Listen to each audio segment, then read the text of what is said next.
Για να φτιάξετε το μαλακτικό θα χρειαστείτε ένα δοχείο, 1 λίτρο μεταλλικό νερό, μισό λίτρο άσπρο ξύδι και 20 σταγόνες αιθέριο έλαιο της αρεσκίας σας. Βάζετε μισό ποτήρι νερό από το μαλακτικό που φτιάξατε στην θήκη μαλακτικού του πλυντηρίου σας.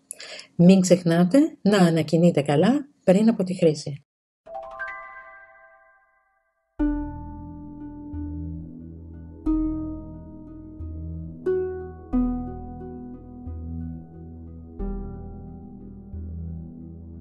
Θυμίζω να κάνεις εγγραφή, να κάνεις κλικ στο καμπανάκι για να μας λαβαίνεις άμεσα και αν θέλεις μας δίνεις και ένα like.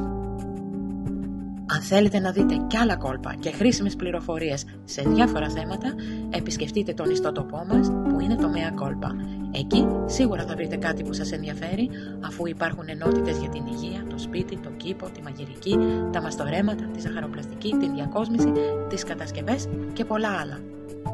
Τελειώνοντας, αφού σας ευχαριστήσω που είδατε αυτό το βίντεο, να σας θυμίσω να κάνετε εγγραφή όσοι δεν το έχετε ήδη κάνει και να κάνετε κλικ στο καμπανάκι που βρίσκεται κάτω ακριβώς από αυτό το βίντεο για να λαβαίνετε άμεσα κάθε καινούριο βίντεο.